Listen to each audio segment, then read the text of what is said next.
Hello everybody, my name is Rain, or Pixel Rain for short, and today we're going to be adding some voxel foliage to our voxel generation system. To do that, we're going to be working on a couple different systems. Hopefully the video doesn't run too long, but looking at the way everything else has been going, it probably will. So let's get started. The first thing we're going to do is we're going to create a new script in our data folder called Voxel Details. And what this is going to do is just replace our voxel color and voxel texture, because frankly, don't want. So this is all the script is going to do. We're going to have a voxel details that gets passed into the compute shader and a voxels as just a general struct. This will hold our texture as well as our color for each voxel. The color will be used as a fallback if there's no texture. Both will work under the same shader, which is actually pretty neat. We're going to go ahead and delete voxel color and voxel texture just to make sure we aren't missing anything. And then we can head over to our world manager. I am following the same format as last time, where I have a handy notepad off to the side with all the changes I'm going to be making. So I might be adding things and removing things that don't make sense at the moment, but there's a reason, I promise. Alright, so we're going to make our modified voxels dictionary into a standard dictionary. It does not need to be a concurrent dictionary. I'm gonna add a new public queue. Probably above that, makes more sense. Called chunks need regenerated, and this will be used to regenerate our chunks as necessary. We're going to, this is definitely skipping a little out of the way, but we're going to go ahead and add our structure manager.initialize, which is going to take in, what is it, compute manager.instance.seed as an initializer, and then we're going to go ahead and just take this little chunk of code here out where we were checking what shader type we were using, and we're just going to replace it with world material.set texture, texture array, and then generate texture array.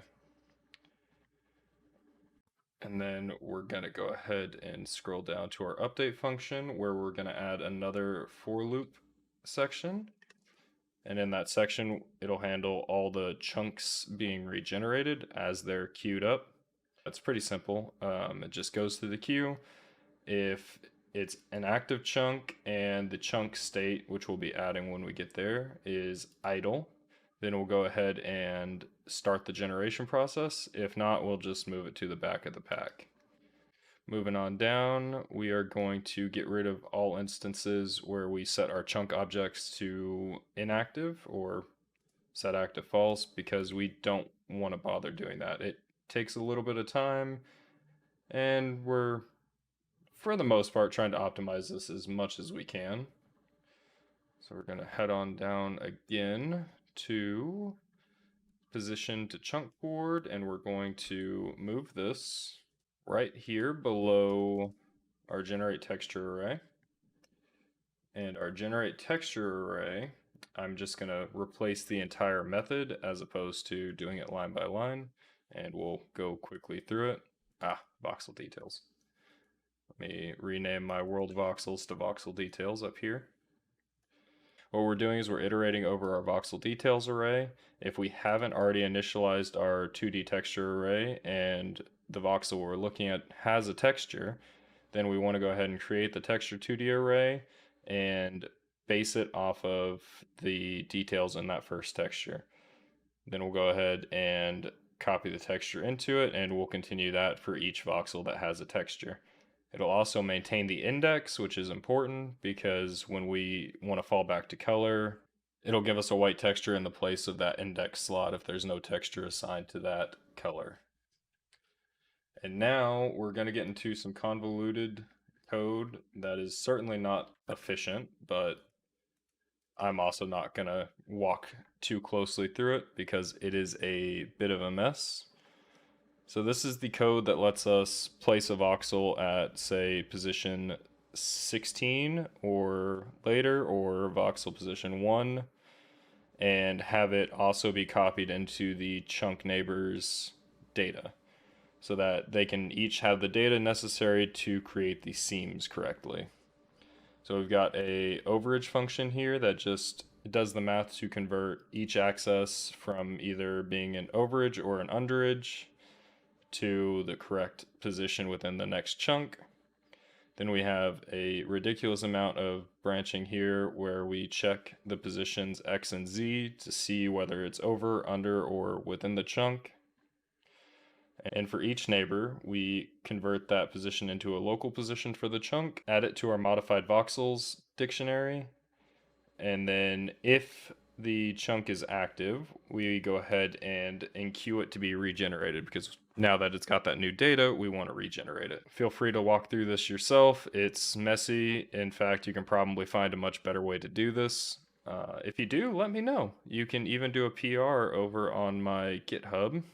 As always, the link is in the description for that. And I will probably merge that in, because this is something that I always fight with when I'm doing this kind of thing. So we've got a few errors here still. I believe they're mostly related to chunk states, and we will remedy that in a little bit. For the moment, we're going to move over to our compute manager, and we're going to move our color F to 32 down to the very bottom of the script, because I don't really like it being up all the way at the top there. And then we're going to add a new function right below it called Git Voxel Details. All this function does is essentially convert our voxel details struct from our voxel detail struct from our world manager into something that we can use on the compute shader. So what I'm doing to keep track of that is, if we have a texture assigned to a voxel, then the color will be set to -1. Otherwise, we'll pass the color into the shader. And then on the shader side, we'll process what that means. And while we're down here, I'm going to go ahead and make our noise buffer and mesh buffers into classes. And we're going to add a couple small things to our noise buffer here. We're going to add a new compute buffer for special blocks. And we're adding back in an indexed array.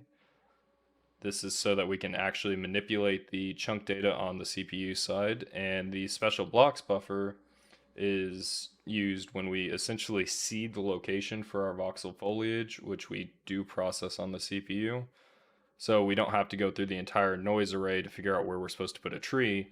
We can just look at our buffer of, 6 blocks, and it makes it that much cleaner. So we've got our special blocks buffer. It is a size of 64 with a stride of 16.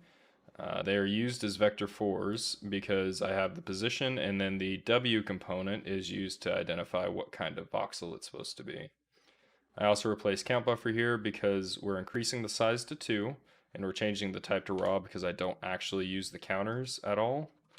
So the second position of count buffer will be used to count how many special blocks we're actually placing within a chunk, so we're not overreading into that array. And then we've got our voxel array being reinstated and reinitialized. And all we've got left over here is to dispose of our special blocks buffer, and that'll complete our noise buffer now. We do have a small change in mesh buffer. We're going to be adding in another compute buffer for modified noise. So that'll be used when the Heightmap generator comes back. We process out the foliage, and then we assign the data into that buffer so that we can read in the trees on the GPU. And then we're going to go ahead and make our count buffer raw again. We're going to fix our index buffer stride because it was 12 instead of 4 for some reason. It's only been integers. I'm not really sure why I had that set to 12. We're going to add an initializer for our modified noise buffer. And then we're also going to dispose of our modified noise buffer. And that will do it for our changes to our buffer classes. So let's head back up to our initialize function and straighten out our little mess we got here from switching from voxel texture and voxel color to voxel details. Much cleaner. We're just returning an array from our Git Voxel Details function. And we'll change that to that. And then we're going to actually be making a new function for the first time in a little while. We're going to place that right here below generate voxel data. It's going to be called generate voxel mesh because we're breaking our mesh generation into two stages, so again that we can read the data coming back and place our trees and whatever other structures we're putting into the mesh. This function is generally going to do the same exact thing we were doing right here, separated into its own distinct step. And then we're going to come back up here to our generate voxel data, make sure we're clearing out both of those data values in our count buffer, and then we'll also be setting our special blocks buffer. Then we'll be changing our callback and removing any code related to the mesh buffer with this async GPU readback request, where we just check if the chunk is active. If it is, we'll call process noise for structs, which will be the next thing we're working on. And that should do it for our compute manager. Let's move on over to chunks. In chunks, we're going to add a few new variables here.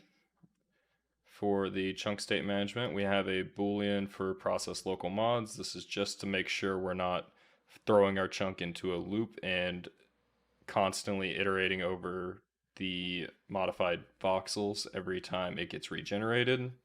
Then we've got our chunk state variables. Then we're going to move down a little ways and make sure our chunk state is being cleared when we call clear data so that we can regenerate this mesh cleanly. And last but not least for this method, we'll be adding if mesh doesn't equal null.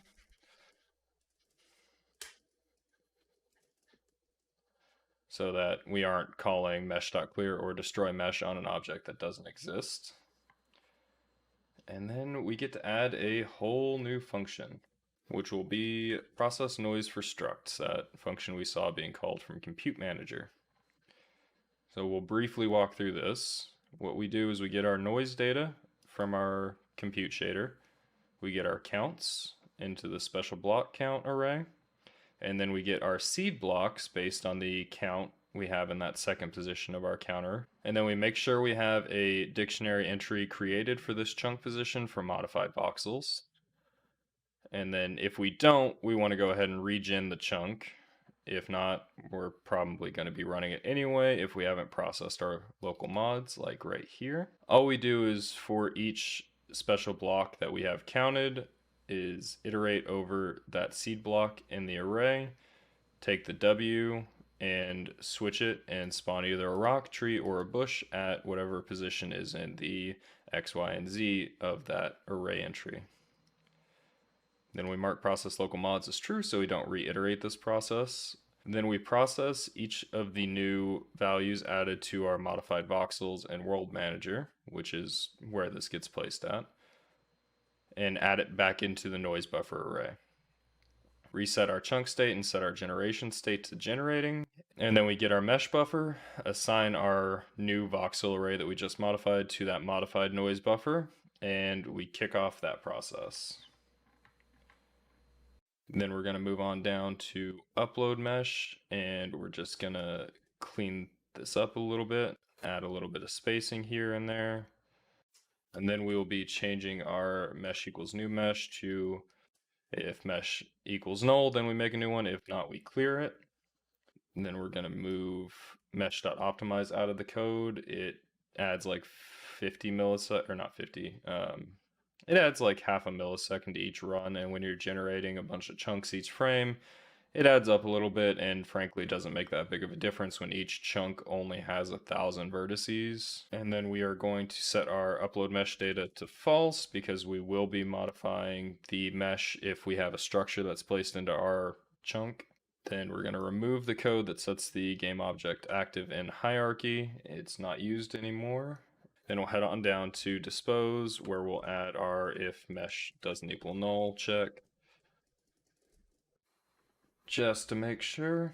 And then we'll head on down a little bit further in the file, and we'll place in our chunk states. Just two small enums with idle and waiting to mesh for our chunk state, and idle and generating for our generating state. We're going to be removing this indexing here entirely. It's no longer used, and then we'll actually be making our structure manager next. So let's head back into Unity, wait for it to process everything, and create a new C# script called structure manager.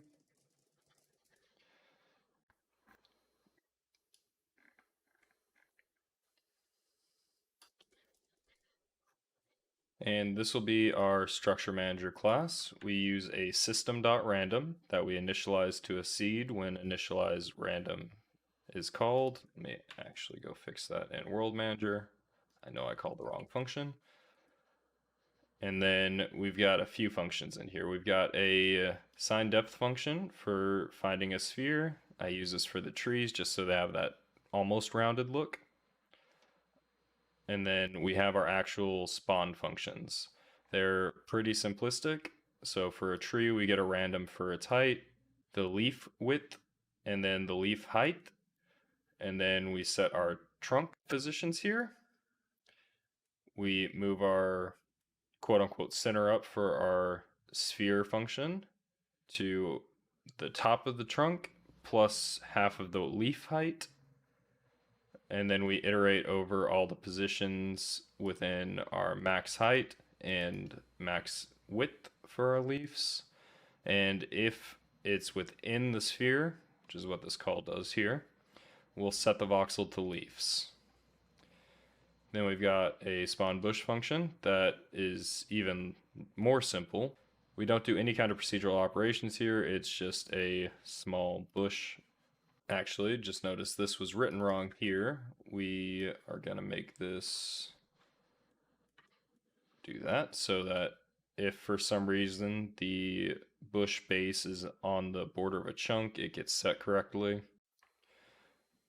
And then our spawn rock function is kind of similar to the tree. We take a random for the width, depth, and height, and then we place the rock at that position, with the exception of if there's a slope right next to where we are placing the rock, then we'll try to move the rock down so it'll kind of curve into the slope. Now we're going to go ahead and make another new script called hash noise. This is taken from Inigo Quilez's website. I probably mispronounced the name, and I'm very sorry for that. But I think I mentioned him in a previous video. The guy is phenomenal when it comes to noise and procedurally generating images with ray tracing and ray marching. I've got his website included at the top of this function. You should go check it out. He is awesome. Then we're going to head into our actual Heightmap Noise function. We're going to include our new compute shader here.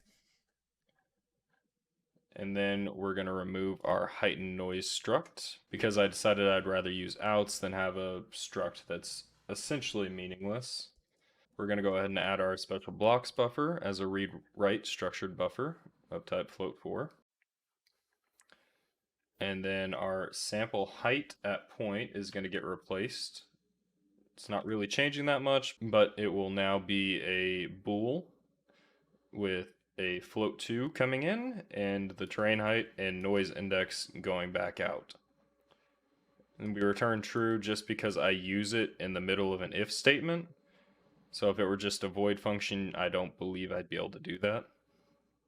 And then we're going to add an early out so that we're not trying to place terrain if we already have a voxel in this position.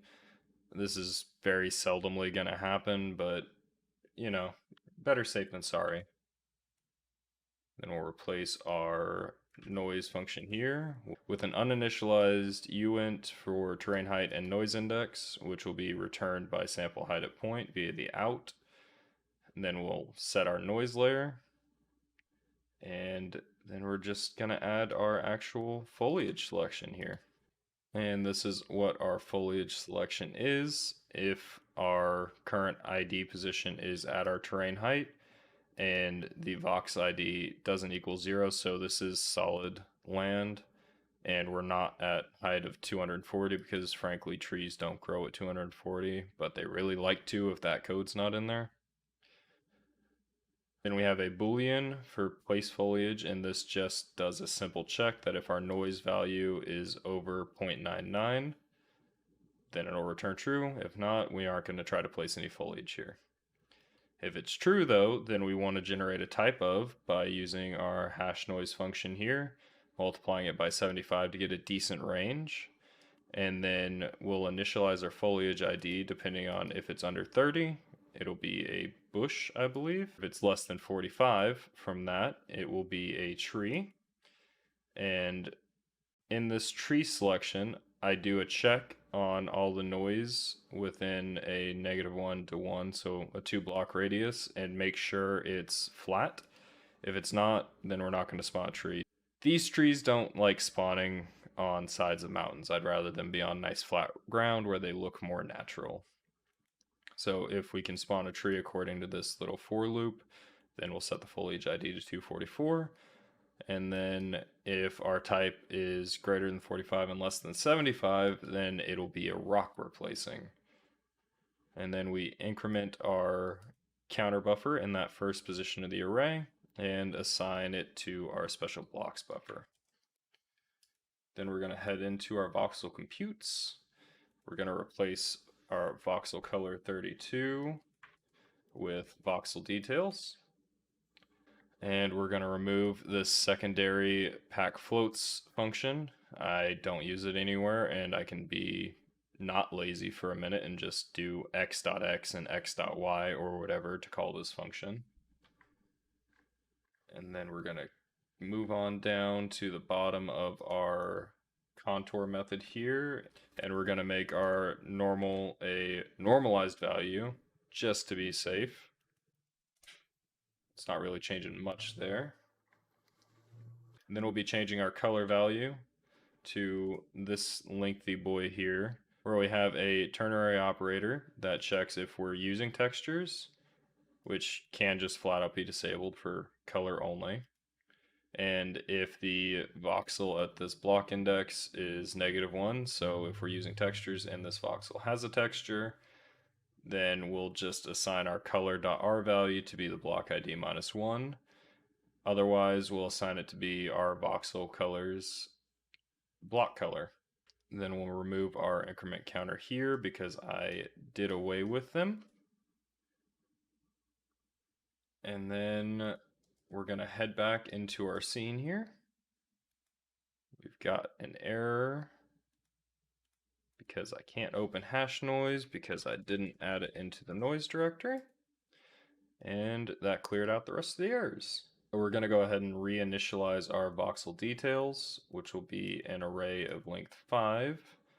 And I'm going to actually add in, just really quickly, 2 new textures here. It's going to be a new grass texture and a rock texture that I again found online. Don't ask me where, I don't remember. I'll go through the same process, read write enabled, no bitmaps, and a max size of 256. And then we'll go through and initialize our new elements here. Alright, so our first block is going to be our actual grass block with a color of 15BF00, a metallic of 0.1, smoothness 0.5, and I'm just going to fill that in for the rest of these real quick. 0.6.2, 0.4.1, 0.1.7, and 0.2.5. Then our texture on the second one is going to be grass 1A. This is used as that almost underside or revealed section of mesh if there's a hole cut out of it by our quote-unquote cave function. Then we've got our bark in our third voxel position, our leaves in our fourth, and finally stone in our fifth position. We'll set the noise. We'll set the color values for each of those now. 5, E00. Get that almost dirt sand color. Then our bark is going to be a nice brown. Our leaves will be 100, a nice light-ish green, pretty close to our grass color actually. And then rocks will be a nice gray, 76, 76, 76. And we're almost done here. We're gonna actually be making another shader. I know, y'all are probably tired of it, but this is a universal shader, and there's only one more shader that we'll be making in this series as far as I know, and that's for transparency. So we'll just rename that Voxel Shader, we'll open it up, and we're going to remove the multiply node and the round node. Then we'll be adding a custom function node with the name of check color. It's going to have an input of in color, type float, and then it'll have another input called text color in. That'll be a vector4, and it'll have an output of simply color of type vector4. Make it a string function and paste in our code. So if our in color, which is what will be taken in from our R value here, which we could actually go ahead and drag in, is less than 255, that means it's within byte range, and chances are it's meant to be a texture color. Drag that over there while I'm at it. If it's not, then we'll try to convert that color value into an actual color. So what the actual shader is doing here is we're still taking that R value, passing it into our sample texture array. Move this around a little bit. And that'll be working as our index into our texture array. We'll be passing that value into our check color function that we just made, and the R value into that check color function. And then that should return the correct color or texture for the voxel we're looking at. Go ahead and save that. Delete our old textures. Go to our material, shader graphs, voxel shader, and then we'll go ahead and run it and see if we broke anything. Well, I hit an error, so let's see which one of my textures is incorrectly sized or configured. We've got our grass, bark, and what is the other one? Grass leaves. All right, here's all of our textures. They are read-write enabled, 256. Compression has to be set to high quality to make it match. There's the problem. So let's try that again and see if it works. All right, I'm not seeing any errors, and it looks like all my textures are coming through. So as you can see, we now have little rocks like this in the middle, bushes and trees. And to show you the fallback, we'll delete the leaves off our tree, so they should just come out as a flat color, albeit very shiny. And you can see from the distance that we've got our textures working and our trees are green. While I was testing, it looks like I actually missed 2 lines of code here. So I'm going to go ahead and add that real quick. Both lines were in the chunk class. One was requeuing the mesh buffer back into the compute manager pool, and the other was setting our generation state back to idle so that other chunks, as they place voxels, know that we need to be requeued for generation. So we'll go ahead and try running this again. We should see our ground and rocks and everything textured, but the treetops should be nice and green, which it looks like they are. So we'll go ahead and do a little fly through here just to show you what a difference adding some really simple foliage makes, let alone when we go through and add a grass shader, like one of the GPU based ones. I think it'll really help bring what we're already getting to life. But as you can see, the trees are only spawning on flat areas, whereas bushes are spawning up mountains. Rocks are spawning wherever rocks want to spawn, to be completely honest with you. And we've also got an improved shader that no longer needs two different configurations to run. So everything's been cleaned up a little bit. The next video will be going over mesh manipulation and water, as I can demonstrate here really quick. It'll probably be a pretty long video because we're adding a transparency shader. We're modifying the contouring method a little bit so that we can actually contour around edges. But most importantly, for those of you who are into this kind of thing at least, you're also getting terrain manipulation, which is even faster than I would frankly have thought it could be. And here's a little sneak peek of water flow. It's a very basic water algorithm, if you can even call it that. It's all it does is take a source value and expand while that value is still greater than 1, depending on some rule sets. You'll see when we do it in the video. But I think it actually looks pretty nice for being such a simple algorithm, and this will be our next video, so look forward to that. Thank you everybody for joining me on today's video of getting our Voxel Foliage set up. If you guys like my videos, don't forget to like and subscribe. It helps me out, being that I'm still a pretty small channel. If you really like my channel, I have a Patreon down in the video description that you can go check out.